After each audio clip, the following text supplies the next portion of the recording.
जय हिंद दोस्तों। मैं राजकुमार अपने YouTube चैनल लाइफ लीला सेंटर पर आप सभी का स्वागत करता हूं। पिछली वीडियो में हमने वायुमंडल टॉपिक पर कवर किया था।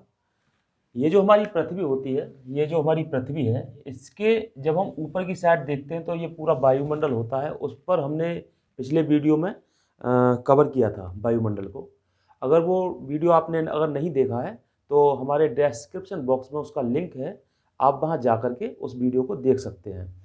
आज जो हमने टॉपिक लिया है वो लिया है पृथ्वी की आंतरिक संरचना। पृथ्वी की आंतरिक संरचना आज इस पर बात करेंगे। देखिए, पृथ्वी के अंदर हमने अभी ऊपर गए थे तो पूरे वायुमंडल का लेक्चर लिया था। अगले अब क्या करेंगे, पृथ्वी के अंदर जब जाएंगे सेंटर तक तो क्या क्या लेयर होती हैं, क्या क्या उसमें आवरण होते हैं, केंद्रीय भाग क्या होता है, भूपर्पटी क्या होती है, आज इस विषय पर बात करेंगे। देखिए, हमारी जो पृथ्वी है उसके अंदर क्या है, ये हमारे वैज्ञानिकों ने कैसे जाना। तो सबसे पहले बात करते हैं कि हमारे वैज्ञानिकों ने पृथ्वी के ताप, दाब, घनत्व और भूकंपीय तरंगों के आधार पर प्रयोग किया और पृथ्वी के आंतरिक हिस्से में जाने की कोशिश की और उसकी संरचना को पता लगाने का प्रयास किया। उन्हीं के आधार पर जो हमारे वैज्ञानिक थे, एक पाइथागोरस जी। तो पाइथागोरस जो वैज्ञानिक थे उन्होंने बताया कि हमारी पृथ्वी गोल है। वहीं जो न्यूटन वैज्ञानिक थे, न्यूटन जो वैज्ञानिकों उन्होंने बताया कि हमारी पृथ्वी नारंगी है, नारंगी की तरह दिखती है। और उसके बाद में जो जेम्स जीन आए, जेम्स जीन ने उसी पृथ्वी को नाशपाती की तरह माना कि हमारी पृथ्वी एक नाशपाती की तरह है। अगर हम पृथ्वी की ऊपरी सतह की बात करते हैं, हम पृथ्वी के अगर ऊपरी सतह की बात करें तो इसमें जो भूपरत है उसमें 46% ऑक्सीजन और 27% सिलिकॉन और 8% एल्यूमिनियम होता है और शेष अन्य परसेंट जो है अन्य चीज़ें होती हैं। तो इतनी बात हुई, हमने पृथ्वी की ऊपरी सतह पर जाना। ऊपरी से भूपरत में 46% ऑक्सीजन और 27% सिलिकॉन और 8% एल्यूमिनियम होता है और शेष अन्य होता है। हम पृथ्वी को जब हम अंदर तक जाएंगे, पृथ्वी के जब हम अंदर तक जाते हैं तो ये वाला हिस्सा हमने यहाँ पर एक बड़ी संरचना में लिया है, ये वाला हिस्सा, ठीक है ना। ये वाला हमने एक बड़ी संरचना में यहाँ पर ले लिया है। हम इसको समझते हैं, हमने इसको बड़ा करके दिखाया है। तो ये देखिए, ये जो भाग है, ये समझिए, ये यहाँ से लेकर के यहाँ तक, यानी कि इस भाग को हम भूपर्पटी भाग बोलते हैं। और ये एक भाग होता है आवरण और एक भाग होता है केंद्रीय भाग, जैसे हम क्रोड बोलते हैं। हमारी पृथ्वी की जो आंतरिक संरचना वो 3 भागों में विभक्त होती है। पहले ऊपरी भाग को भूपर्पटी, बीच वाले भाग को आवरण और अंदर वाले भाग को हम क्रोड या केंद्रीय भाग बोलते हैं, ठीक है। ये 3 भागों में है। जो भूपर्पटी होती है, भूपर्पटी जिसको अंग्रेजी में हम क्रस्ट बोलते हैं, भूपर्पटी को अंग्रेजी में हम क्या बोलते हैं, क्रस्ट। ये 2 भाग होते हैं इसके, महाद्वीपीय भूपर्पटी, महाद्वीपीय भूपर्पटी और महासागरीय भूपर्पटी, इसके 2 भाग हैं। इसको हमने यहाँ दिखाया है। जैसे ये मान के चलो, अगर ये वाला भाग है तो ये वाला भाग ये भूपर्पटी भाग है। और ये यहाँ पर आप देख रहे हो, ये वाला जो भाग है वो महासागरीय भाग होता है। यहाँ पर एक जल की लेयर होती है, जल होता है। और ये वाला जो हिस्सा हमने दिखाया है, ये इसको बोलते हैं महाद्वीपीय, क्योंकि द्वीप जो होते हैं वो जल से ऊपर उठे हुए भाग होते हैं। तो इसको बोलेंगे महाद्वीपीय भूपर्पटी। ये जो महाद्वीपीय भूपर्पटी होती है, इसमें सिलिकॉन और एल्यूमिनियम की प्रधानता होती है, सिलिकॉन और एल्यूमिनियम। और महासागरीय भूपर्पटी में सिलिकॉन और मैग्नीशियम की प्रधानता होती है, ठीक है। दूसरा इसके आगे है आवरण वाला भाग। आवरण जो भाग होता है उसको अंग्रेजी में हम बोलते हैं मेंटल।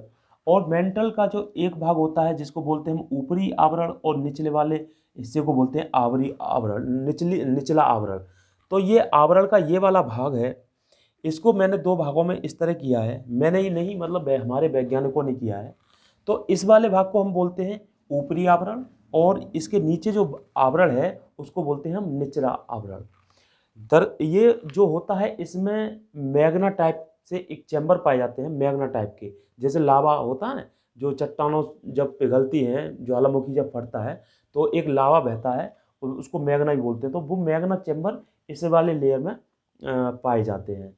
इसमें जो बेसाल्ट पत्थरों के समूह की चट्टानों से ये बना होता है, ये वाला आवरण। ठीक है, इसके नीचे जब जाएंगे तो इसको बोलते हैं हम केंद्रीय भाग। केंद्रीय भाग के भी दो हिस्से होते हैं। केंद्रीय भाग को क्रोड या अंग्रेजी में कोर बोलते हैं। इसका जो ये वाला भाग होता है, बाहरी भाग, इसको हम बोलते हैं बाह्य कोर, जो कि द्रव होता है, जिसमें इसमें क्या होता है, द्रव द्रव अवस्था में होता है। और इसका एक जो ये वाला भाग है, इसको बोलते हैं हम केंद्रीय भाग का आंतरिक क्रोड। तो आंतरिक क्रोड जो होता है वो होता है ठोस, लोहे का बना होता है। इसमें फेरस फेरस यानी कि लोहा और एनआई यानी कि निकल, ये दोनों चीज़ें प्रधानता में होती है। ये ज़्यादा होता है और निकल जो है बहुत कम मात्रा में होता है। अधिकता जो हमारी लोहे की होती है। आंतरिक भाग जो है उसका ठोस होता है, ये वाला हिस्सा बिल्कुल ठोस होता है। ठीक है, और ये वाला हिस्सा होता है द्रव। जब हमारी भूकंपीय तरंगें इनमें हलचल करती हैं इस द्रव में, तो क्या होता है, ये जो द्रव है ये इस ठोस भाग के चारों ओर घूमता है और चक्कर लगा लेता है। और जब चक्कर लगाता है तो वो उसमें क्या होता है, जैसे लोहे के ओर पार जब मतलब डायनामो सिद्धांत जब अप्लाई होता है, तो उसमें क्या होता है कि जब किसी लोहे के चारों ओर कोई चीज़ चक्कर लगाती है, और इसमें क्या कि एक चुंबक टाइप का मतलब चुंबकत्व तो बन के तैयार हो जाता है, और वो एक डायनेमो सिद्धांत पर काम करता है। ठीक है, ये बातें हुई। अब हम इसकी दूरी देखते हैं। इसका जो दूरी है वो यहाँ से लेकर ये जो भूपर्पटी आपका जो हिस्सा है, ये होता है आपका 35 किलोमीटर, 0 से 35 किलोमीटर तक की ये दूरी होती है। अब इसके बाद जब हम ये आवरण जो हमारा बीच वाला हिस्सा है, जिसको हम मेंटल बोलते हैं, आवरण बोलते हैं, ये वाला हिस्सा, ये आपका 35 किलोमीटर से और यहाँ से और यहाँ तक जो हिस्सा होता है ये 2885 किलोमीटर का होता है। कितना? 2885 किलोमीटर। और ये जो आपका क्रोड वाला हिस्सा होता है, आंतरिक क्रोड जिसे बोलते हैं, उसका जो लेंथ होता है, टोटल लेंथ है 3486 किलोमीटर की लेंथ होती है, जिसमें वाह्य कोड का जो लेंथ है वो है 2270 किलोमीटर, और आंतरिक जो क्रोड होता है उसका 1216 किलोमीटर का होता है। ठीक है, ये दूरी है। अब इसकी बात करते हैं कि ये जो लेयर मैंने यहाँ पे एक मोटी हाईलाइट दिखाई है, वो इसके डिवीजन के लिए भी है, और ये वाली भी इसके डिवीजन। ये वाला कोड है, ये वाला आपका आवरण, और ये वाला आपकी भूपर्पटी है। भूपर्पटी दो हिस्सों में होती है, महाद्वीपीय और महासागरीय। आवरण आपका दो हिस्सों में है, ऊपरी आवरण और निचला आवरण। और केंद्रीय भाग भी आपका दो हिस्सों में है, बाह्य कोड और आंतरिक कोड। ठीक है, वो यहाँ पर अगर आप इसका स्क्रीनशॉट लेना चाहें तो आप इसका स्क्रीनशॉट ले लें याद रखने के लिए। देखिए, अब यहाँ पे आप देख रहे हो, यहाँ पर कुछ में लिखा है, कॉनरॉड असंबद्धता, मोहविशिक असंबद्धता, रेपटी असंबद्धता, गुटेनबर्ग असंबद्धता और बुलेन लेहमैन असंबद्धता। तो ये क्या होता है, देखिए हमारी जो भूपर्पटी ये वाली चीज़ें होती है, ये जो पृथ्वी के ऊपरी परत होती है, ठीक है, ऊपरी परत में ये इसमें जो महाद्वीपीय और महासागरीय दोनों को ज्वाइंट करता है, दोनों इसमें आती हैं। तो इस वाले हिस्से को हम बोलते हैं कॉनरॉड असंबद्धता, यानी कि इसका नाम है कॉनरॉड। ठीक है, इसका नाम है कॉनरॉड। तो ये जो चीज़ है ये वैज्ञानिकों ने अपने अपने नाम के अनुसार रखे हैं। और इसके जब ये वाली जो मोटी परत है, जो महासागरीय और ऊपरी आवरण के बीच का जो क्षेत्र है, महासागरीय परपटी और ऊपरी आवरण के बीच का जो क्षेत्र है, जो ये लाइन दिख रही है, उस लाइन को हम बोलते हैं मोहविशिक असंबद्धता। मोहविशिक असंबद्धता।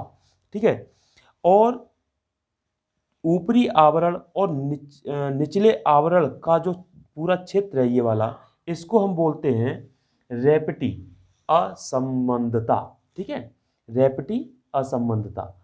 इसके बाद जब आप ये निचला आवरण और ये बाह्य कोड, ये बाह्य कोड है, ये निचला आवरण है, इन दोनों के जो बीच का ये वाला क्षेत्र है, ये जो लाइन आपको दिख रही है, जहाँ आवरण और बाह्य कोड दोनों का मेल मिलन, जहाँ बिंदु जिस रेखा पर होता है, उस रेखा को हम बोलते हैं गुटेनबर्ग असंबद्धता। क्या बोलते हैं? गुटेनबर्ग असंबद्धता। ठीक है। और जो बाह्य कोड और आंतरिक कोड को जहाँ मिलान करते हैं, इस वाली इस लेयर को हम बोलते हैं बूलन लेहमैन असंबद्धता। बूलन लेहमैन असंबद्धता। तो ये वैज्ञानिकों के नाम पे, क्योंकि बूलन नामक वैज्ञानिक ने इस आंतरिक कोड की खोज की थी, तो उन्हीं के नाम पर ये है। अब आपके एक बात समझ में आ रही होगी कि ये इनका नाम जो बड़ा टिपिकल है, हम इसको सर याद कैसे करें? तो मैंने भी याद किए थे, मुझे भी प्रॉब्लम हुई थी, लेकिन क्या है कि मैं तुम लोगों को एक कहानी के माध्यम से या एक चुटकुले के माध्यम से मैंने याद कराने की कोशिश करता हूँ। ठीक है। देखिए, होता क्या है कि एक लड़का रोड पर जाता है। ठीक है। तो उसे पता नहीं कौन था, वो रोड पर मिल जाता है।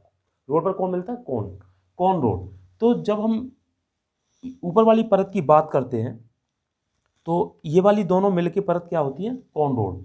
कौन रोड, पता नहीं किस रोड पर कौन मिला था, कौन रोड असंबद्धता होगी। ठीक है। इसके बाद उन दोनों लड़का और लड़की की शादी हो जाती है। शादी के बाद जब वो अपने उस लड़की का घूंघट उठाता है, समझ लीजिए, मैं किसी पर विशेष टिप्पणी नहीं है, जब उसका चेहरा उठाता है, घूंघट उठाता है, तो उसका जो मोह और तेज होता है, उस पर वो क्या है कि मोह विशिक, वो उसके वश में हो जाता है। उसका जब चेहरा देखता है तो वो लड़का उसके वश में हो जाता है, और वो उसको बोलते हैं मोह विशिक, यानी कि उसके मोह में पड़ जाना, उसके मोह में वस जाना। तो वो मोह विशिक हो गया। जब ये वाला घूंघट है ये वाला घूंघट है, जब ये हटेगा तो क्या हो जाएगा? वो उसके मोह में वस जाएगा, मोह विशिक हो जाएगा। ठीक है। लेकिन लड़की को वो पसंद नहीं आता, तो वो उसके एक मारती है खींच के रैप्टा। हाँ, तो एक जैसे ही वो मारती है, रपटाती है उसको, तो क्या बोलते हैं, इस जब यहाँ से और यहाँ तक की जो लेयर है, उसको बोलेंगे हम रैप्टी। क्या बोलेंगे? रैप्टी। ठीक है। और वो जैसे ही उसके थप्पड़ पड़ता है ना, तो वो गुटरगू को एक कबूतर की तरह गुटरगू गुटरगू करके उड़ जाता है, यहाँ से भाग जाता है। तो जब हम यहाँ पे पहुँचेंगे, तो इस लेयर को, ठीक है, उस लेयर को जैसे ही वो भागता है, तो क्या बोलते हैं उसको? गुटेनबर्ग, यानी कि वो कबूतर की तरह गुटरगू करके भाग जाता है। ठीक है। और उसके बाद क्या होता है, वहाँ पर ये वाली लेयर हो गई। अब इसके बाद ये वाली जो आंतरिक लेयर है और बाह्य कोड के बीच की जो लेयर है, उसको बोलते हैं बूलन लेहमैन, जो एक वैज्ञानिक के नाम पे है, बूलन लेहमैन। यानी कि जब वो अलग अलग हो जाते हैं, भाग जाता है लड़का, तो वहाँ पे क्या है, गुब्बारे छोड़े जाते हैं, बढ़िया बूलन, और अपना सब कुछ बढ़िया होता है। ठीक है। तो इस तरह आप याद कर सकते हैं, ये एक कविता के माध्यम से या कहानी, एक चुटकुले के माध्यम से, ये आपको याद करने का एक तरीका हो गया। कौन रोड, कौन मिलता है पता नहीं, मोह उसके मोह में बस जाता है, उसको एक वो तमाचा पड़ता है, तो रेपटी, हाँ, रपटा देता है। उसके बाद वो कबूतर की तरह जब उड़ता है, तो वो गुटेनबर्ग हो गया। और बूलन लेहमैन असंबद्धता। ठीक है। गुब्बारे फूटते हैं फिर बाद में। ठीक है। ये चीज़ें हैं, इसको समझा हमने। अब इसके बाद एक और चीज़ है हल्की सी, इसको और समझ लेते हैं। मैं जल्दी ख़त्म कर रहा हूँ, वीडियो काफ़ी लंबा हो रहा है, 14 मिनट का हो गया लगभग। तो ये है भूपर्पटी, ये है मेंटल, और ये है क्रोड। तो ये भूपर्पटी, मेंटल जिसे आवरण बोलते हैं, और ये क्रोड, आंतरिक क्रोड। ठीक है।